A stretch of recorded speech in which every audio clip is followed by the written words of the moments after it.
Hoje é comemorado o Dia Mundial do Rim, que é uma data muito importante.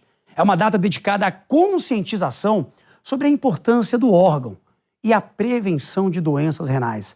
Para você ter uma ideia, no Brasil, gente, cerca de 20 milhões de pessoas apresentam perda do funcionamento dos rins, o que representa 10% da população.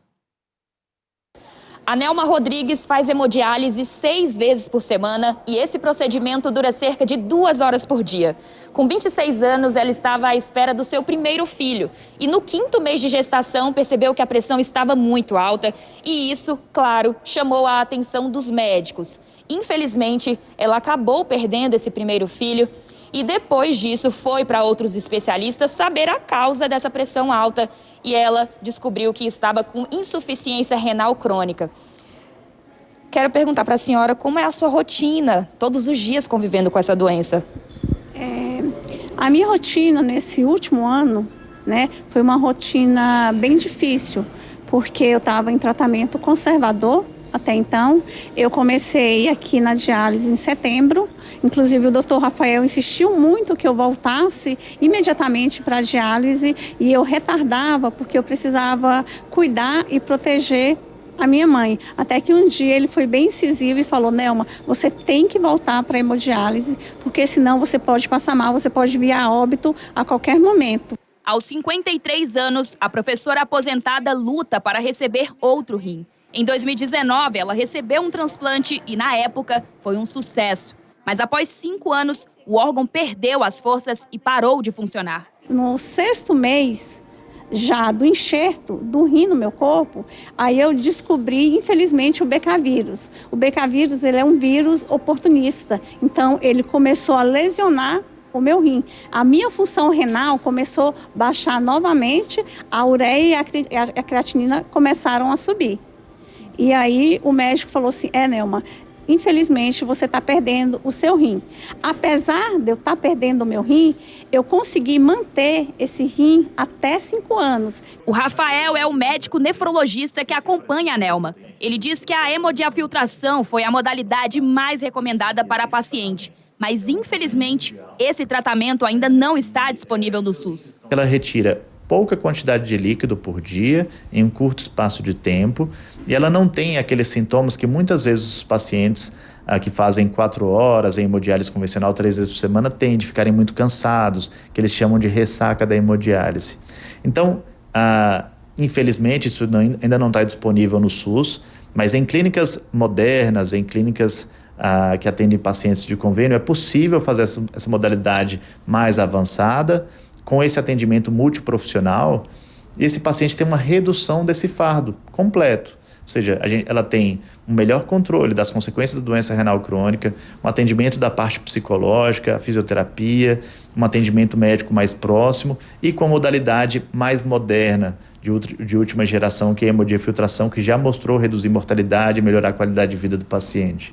No Brasil, cerca de 20 milhões de pessoas apresentam perda do funcionamento dos rins. Isso representa 10% da população.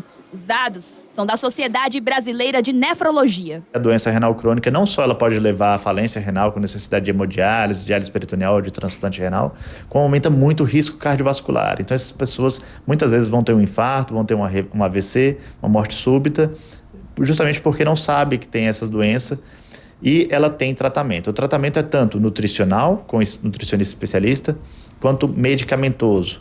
Medicamentoso específico para a doença renal crônica, hoje a gente já tem medicações específicas, quanto o tratamento das causas básicas, como hipertensão, diabetes, tratamento das consequências, como eu te falei, da anemia, da doença mineral óssea, dos tubos eletrolíticos. Rafael reforça que muitas pessoas não sabem que convivem com a insuficiência renal. O órgão é responsável por muitas funções no corpo, como a produção de alguns hormônios e a eliminação de toxinas que podem ser fatais. As doenças mais comuns que causam doença renal crônica no mundo são diabetes e hipertensão arterial.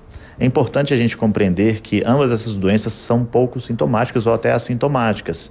Então, para saber se tem diabetes ou se está com a pressão alta, é preciso aferir a pressão, dosar a glicemia.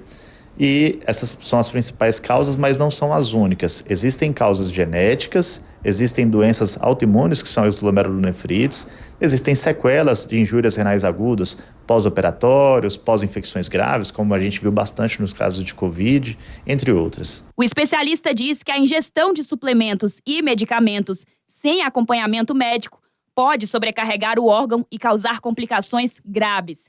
E assim como muitos outros especialistas, reforça que os hábitos saudáveis salvam vidas. A gente sabe que a busca pela saúde, ela é muito interessante e importante para a gente prevenir doenças.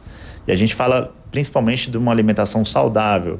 E quando a gente fala alimentação, a gente está falando de alimentos, né? Então, frutas, verduras, carnes, evitar excesso de embutidos, industrializados, né, que são alimentos muito ricos em sódio, que muitas vezes podem fazer mal para a gente. Nessa busca de uma melhora da saúde, muitas vezes alguns pacientes acabam exagerando nos suplementos, sejam manipulados ou sejam comprados em farmácia.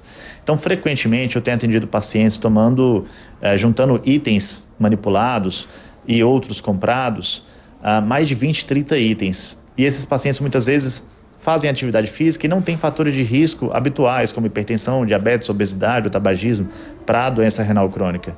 E a gente acaba investigando e o único fator que sobra são esse excesso de suplementos, que as pessoas muitas vezes acham que são coisas naturais e, independentemente de serem naturais ou não, qualquer coisa tomada em cápsula, comprimido, pode ter efeitos adversos.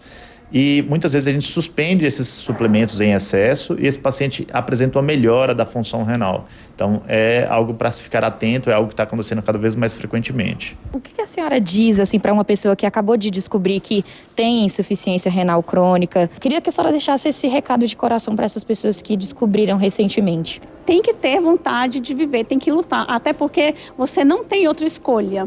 A partir do momento que você sabe que você tem uma insuficiência renal, você só tem duas escolhas: viver e lutar. Assim como eu fiz, eu fui lutando, eu fui pedindo a Deus para me dar força. Essa força eu não tinha, essa força ela não é minha, ela vem de Deus. E com várias outras comorbidades também, eu fui levando isso com muita seriedade, com muita disciplina. E sempre com o apoio dos médicos. Eu tenho essa vontade de viver. É a vontade de viver, gente. Dia Mundial do Rim, vale a conscientização, vale a questão da doação do órgão. Só quem passa isso na pele sente aí no dia a dia. Eu tenho familiares que já precisaram e precisam, né, fazer hemodiálise. A gente sabe da situação que é por exemplo, algum problema no rim, né? Então a gente tem muito que falar dessa história, falar do Dia Mundial do Rim e conscientizar as pessoas sobre os cuidados com a saúde. Tomara que todo mundo que faz tratamento aí consiga logo um órgão, porque a doação é fundamental.